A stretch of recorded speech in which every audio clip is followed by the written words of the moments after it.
안녕하십니까? 러빙타임 새벽을 여는 예수묵상 시간입니다. 오늘의 예수묵상 범위는 마가복음 5장 21절로 34절까지의 말씀입니다. 오늘도 이 말씀 속에서 하루를 살아가는 데 필요한 영적인 힘을 얻게 되기를 간절히 소원합니다. 먼저 본문 말씀을 읽도록 하겠습니다. 예수께서 배를 타시고 다시 맞은편으로 건너가시니 큰 무리가 그에게로 모이거늘 이에 바닷가에 계시더니 회당장 중에 하나인 야이로라 하는 이가 와서 예수를 보고 발 아래 엎드려 간곡히 구하여 이르되 내 어린 딸이 죽게 되었사오니 오셔서 그 위에 손을 얹으사 그로 구원을 받아 살게 하소서 하거늘 이에 그와 함께 가실새 큰 무리가 따라가며 에워싸 밀더라. 12해를 혈루증으로 알아온 한 여자가 있어 많은 의사에게 많은 괴로움을 받았고 가진 것도 다 허비하였으되 아무 효염이 없고 도리어 더 중하여졌던 차에 예수의 소문을 듣고 무리 가운데 끼어 뒤로 와서 그의 옷에 손을 대니 이는 내가 그의 옷에만 손을 대어도 구원을 받으리라 생각함이러라. 이에 그의 혈루 근원이 곧 마름에 병이 나은 줄을 몸에 깨달으니라.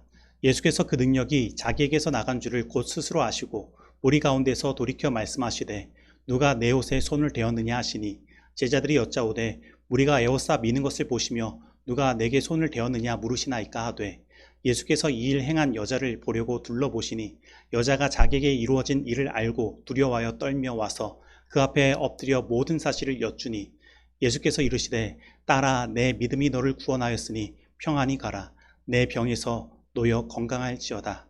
마가복음 5장 21절로 34절 말씀입니다. 말씀 줄거리입니다. 회당장 야이로가 예수님 앞에 엎드려 자신의 죽어가는 어린 딸을 살려주시기를 간구하자 예수님은 그와 함께 가십니다. 12해를 혈루증으로 앓던 여자가 예수님의 옷에 손을 대니 혈루 근원이 곧 마릅니다. 예수님은 그 여인에게 내 믿음이 너를 구원하였으니 평안히 가라고 말씀하십니다. 예수님은 거라사에서 광인을 고치신 후 다시 배를 타고 맞은편으로 건너가셨습니다. 그리고 다시 큰 무리가 예수님께로 모여들기 시작했습니다. 그런데 그때 회당장 야이로가 예수님의 발 아래 엎드려 자신의 어린 딸이 죽게 되었는데 살려달라고 간곡히 간구합니다.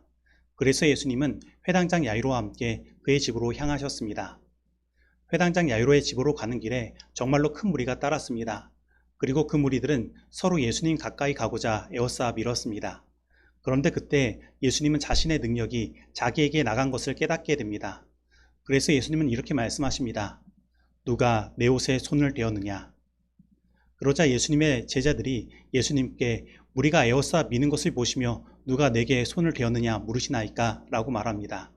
제자들은 예수님께 지금 정말로 수많은 사람들이 에워싸 밀고 있기 때문에 예수님의 옷자락에 누군가 손을 대도 이상하지 않다고 말하고 있는 것입니다. 그러나 분명 그 만짐은 다른 이들의 만짐과 달랐습니다. 예수님의 능력이 나간 것입니다. 그래서 예수님은 주위를 둘러보시고 두려워 떨며 있는 한 여자를 발견하십니다. 바로 이 여자가 예수님의 능력을 나가게 한 그 여자였습니다. 그리고 이 여자는 예수님 앞에 엎드려 자신에게 일어난 모든 사실을 말합니다. 이 여자는 하혈이 멈추지 않고 12년 동안 고통받아온 여자였습니다. 그는 이 병의 치료를 위해 많은 의사를 찾았습니다. 그러나 그 일은 가격이 비싸고 자신이 가진 모든 것을 허비하게 하였으며 또 아무 효험도 없었습니다. 그리고 여성의 은밀한 부분을 남자인 의사에게 보여야 했기 때문에 이 여자는 오히려 의사들에게 많은 괴로움을 받았고 하혈은 더 심해졌습니다. 그래서 12년이 지난 지금은 극심한 빈혈로 연약하여질 대로 연약하여진 상태가 된 것입니다. 그런데 어느 날 예수님에 대한 소문을 듣게 된 것입니다. 그래서 많은 무리들이 갈 때에 그 무리들 사이에 끼어 예수님을 만나러 간 것입니다. 그러나 자신의 질병이 여자의 부끄러운 부분에 있기에 그녀는 예수님 앞에 나아가 당당히 자신을 낫게 해달라고 요청하지 못할 것입니다. 그리고 그녀는 너무나 연약해진 상태이기 때문에 이 많은 무리들을 뚫고 들어가 예수님 앞에 나아가는 것은 무리였습니다. 그래서 그 마음 가운데 예수님의 저 옷자락이라도 만질 수만 있다면, 예수님의 옷자락이라도 만질 수 있는 거리에 내가 나아갈 수만 있다면 하며 자신의 모든 희망과 믿음을 걸고 온 힘을 다해 예수님께 나아간 것입니다. 그런데 이상한 일이 벌어집니다. 거기에 있던 많은 무리들은 지금 예수님께서 회당장 야이로의 집으로 가서 기적을 베푸실 것이기에 먼저 명당 자리를 선점하려고 더 빨리 앞으로 나아가는 것입니다. 그리고 예수님은 평소보다 더 느리게 걸으시는 것입니다. 그래서 그녀는 자신이 너무나 연약하여 자신의 힘으로는 이 무리들을 뚫고 예수님께 나아갈 수 없었지만 이 일로 인해 무리들에게 떠밀려 예수님 바로 뒤까지 나아가게 된 것입니다. 바로 그녀의 마음속에 생각한 믿음을 이룰 수 있는 기회가 찾아온 것입니다. 그래서 그녀는 믿음으로 손을 내밀어 예수님의 옷자락을 만졌습니다. 그러자 자신의 몸의 변화를 느끼게 됩니다. 자신의 혈류의 근원이 말랐고 자신의 연약함이 사라진 것입니다. 그래서 그 마음에 기쁨이 찾아왔습니다. 그러나 이 마음은 곧 두려움으로 바뀐 것입니다. 예수님께서 자신의 능력이 나간 것을 아시고 누가 내 옷자락을 만졌냐고 물으신 것입니다. 그리고 예수님께서는 마치 자신이 옷자락을 만진 것을 아시는 것처럼 자신을 쳐다보시는 것입니다. 그래서 그녀는 예수님께 나아가 엎드려 자신의 모든 사정을 말씀드렸습니다. 그러자 예수님께서는 그녀에게 이렇게 말씀하시는 것입니다. 딸아, 내 믿음이 너를 구원하였으니 평안히 가라. 내 병에서 놓여 건강할지어다. 여러분, 오늘 이 말씀에서 우리는 몇 가지 생각해 볼 것이 있습니다. 그러나 시간 관계상 오늘은 그중 한 가지만 생각해 보겠습니다. 그것은 이 연약한 여인이 그 수많은 무리들을 뚫고 어떻게 예수님을 만날 수 있었느냐라는 것입니다. 그리고 우리는 이것을 생각할 수 있는 해답을 32절 말씀에서 찾을 수 있습니다. 예수께서 이 일 행한 여자를 보려고 둘러보시니.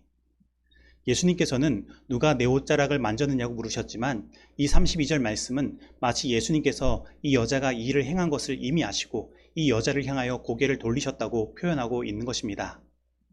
다시 말하면 예수님은 이미 이 여인의 상태를 아셨고 그녀가 마음 가운데 믿음을 가지고 예수님께 나아가려고 한다는 사실을 아신 것입니다. 그래서 예수님은 이 연약한 여인을 돕기 위해 걸음을 천천히 하셨고 무리들에 떠밀려 이 여인이 자신이 가진 믿음을 나타낼 수 있는 예수님 바로 뒤까지 올 수 있도록 하신 것입니다. 이처럼 예수님은 우리의 연약함을 모두 아시는 분이십니다. 그래서 우리가 우리의 믿음을 활용할 수 있는 기회들을 주시는 것입니다. 로마서 8장 27절로 28절은 이렇게 말합니다. 마음을 살피시는 이가 성령의 생각을 아시나니 이는 성령이 하나님의 뜻대로 성도를 위하여 간구하심이니라. 우리가 알거니와 하나님을 사랑하는 자 곧 그의 뜻대로 부르심을 입은 자들에게는 모든 것이 협력하여 선을 이루느니라. 여러분, 오늘 우리가 구원을 얻게 된 것은 결코 우연의 일이 아닙니다. 하나님께서 우리를 구원하시기 위해 모든 것을 협력하여 이루신 것입니다.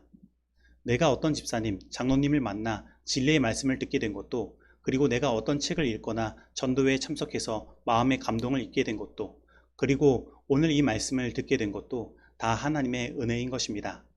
그리고 이렇게 생각하면 이 12의 혈루증 앓고 있던 여인의 삶의 모든 경험들, 병을 앓게 된 것부터 시작해서 병을 치료하면서 얻은 실패의 경험과 낭망의 경험들은 모두 그를 예수님께 인도하는 도구가 되었음을 알게 됩니다. 다시 말하면 이 모든 것이 하나님의 은혜였다는 것입니다. 하지만 이 여인이 예수님께 나아오지 않았다면 이 모든 일들은 그녀의 괴로움으로만 남게 되었을 것입니다. 그러나 그녀가 예수님께 나아가고자 했을 때 이 모든 것들은 그녀를 구원하기 위한 하나님의 은혜로 바뀌게 된 것입니다. 그러므로 오늘 어떠한 삶의 괴로움과 아픔이 있습니까? 어떠한 실패와 낭망의 경험이 있습니까? 오늘 예수님께 나오시기 바랍니다. 그러면 오히려 그 아픔과 삶의 괴로움은, 나의 삶의 실패와 낭망의 경험은 나를 구원의 길로 인도하는 하나님의 은혜가 될 것입니다. 우리를 천국에 적합한 사람으로 만들기 위해 전지하고 정결하게 하는 작업은 우리에게 많은 고난과 시련을 가져다주는 큰 작업이다. 왜냐하면 우리의 의지가 그리스도의 의지에 예속되지 못했기 때문이다.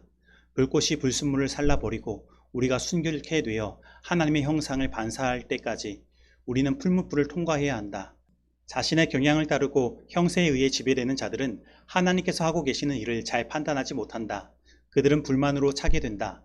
그들은 진정한 승리를 실패로 알고 유익을 큰 손실로 여긴다. 그들은 야곱처럼 이는 다 나를 해롭게 함이로다 라고 부르짖는다. 그러나 그들이 불평하는 바로 그것들이 협력하여 선을 이룬다.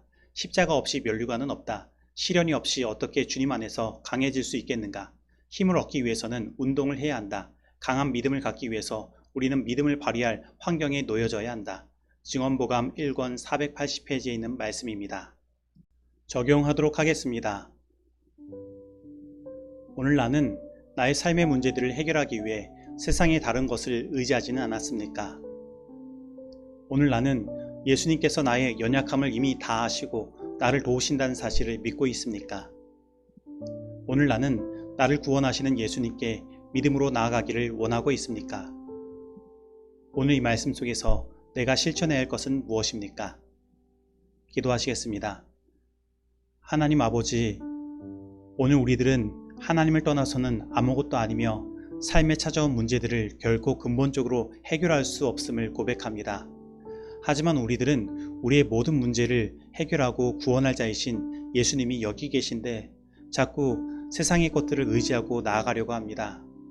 그래서 우리의 삶의 문제들이 더 우리들을 괴롭게 하고 힘들게 하는 것을 보게 됩니다. 아버지 하나님, 이제는 저희들 오직 예수님께 나아가길 원합니다. 주님, 우리의 모든 형편을 아시오니 모든 것이 협력하여 우리의 구원을 이룰 수 있도록 주님의 성령으로 역사하여 주옵소서.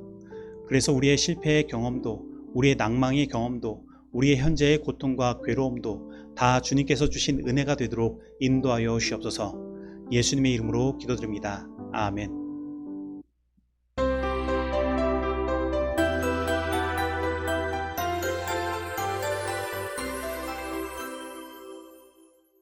중보기도 시간입니다. 오늘은 박선출 집사님 가정을 위해서 그리고 쌍문동 교회가 계획하는 모든 사업들이 주님의 뜻 안에서 온전히 이루어질 수 있도록 그리고 러시아와 우크라이나 전쟁이 하루속히 끝날 수 있도록 기도하도록 하겠습니다. 다 같이 기도하시겠습니다. 하나님 아버지, 오늘 우리들에게 하나님의 은혜로 살아갈 수 있는 이 하루를 허락하시니 감사드립니다. 오늘은 박선출 집사님 가정을 위해 기도드립니다. 하나님, 박선출 집사님 몸이 연약하여 여러가지 검사를 병원에서 하셨고 신장투석을 해야 하는 상황에 와 계십니다. 주님, 여태까지 집사님의 삶을 인도하시고 구원의 길로 인도하셨으니 집사님의 건강 또한 책임져 주시옵소서. 그리고 집사님께 오직 예수님만 바라볼 수 있는 믿음 허락하시고 이 모든 아픔에서 구원하여 주시옵소서. 그리고 집사님의 자녀들 김병화, 김병수, 김경숙, 김하숙 모두 함께하여 주셔서 모두 형통하게 하여 주옵시고 집사님의 마음의 기쁨이 또한 자녀들로부터 항상 있을 수 있도록 모든 자녀들의 가정을 축복하여 주옵소서. 그리고 집사님의 사명은 이 모든 자녀들이 한 신앙 안에서 주님을 섬기게 하는 것인 줄 압니다. 주님, 이 집사님의 사명을 온전히 이룰 수 있도록 길을 여시고 주님의 성령으로 인도하여 주셔서 집사님의 모든 자녀들이 구원받을 수 있도록 인도하여 주옵소서. 그리고 저희 쌍문동 교회가 계획하는 사업들이 있습니다. 쑥든 봉사센터를 설립하고 청소년 교육 및 자원봉사센터를 설립하며 또 성도들을 하나 되게 하며 주님의 말씀 안에 온전히 서도록 하는 일들이 있습니다. 주님, 이 모든 일들이 주님의 인도하심과 뜻대로 온전히 이루어지도록 하시고 이 일들로 인해 우리 모든 성도님들이 주님 안에서 자라나며 이 쌍문동 교회가 온전히 주님의 복음을 전하는 기관으로 설 수 있도록 인도하여 주옵소서. 그리고 하나님 아버지, 러시아와 우크라이나 전쟁이 끝나지 않고 더 심각한 상황으로 치닫고 있습니다. 러시아는 유럽으로 가는 가스관을 차단하였고 세계의 여러 나라들은 러시아에 대항하기 위해 또한 연합전선을 구축하려 하고 있습니다. 그리고 날이 가면 갈수록 파괴력 있는 무기들로 이 전쟁을 이어가고 있으며 더 많은 사상자들이 나오고 있습니다. 그리고 세상은 이로 인하여 각종 곡물 가격이 오르고 물가가 오르고 은행은 대출금리를 올림으로 세계의 경제가 냉각기에 접어들고 있습니다. 그로 인해 정말로 가난한 나라들과 연약한 백성들이 삶을 살아가기가 정말로 힘든 시기를 경험하고 있습니다. 주님, 우리들의 부르짖음을 들으시고 이 전쟁으로부터 구원하시며 세계의 경제적인 위기와 코로나 질병으로부터 구원하여 주옵소서. 이 모든 말씀 예수님의 이름으로 기도드립니다. 아멘.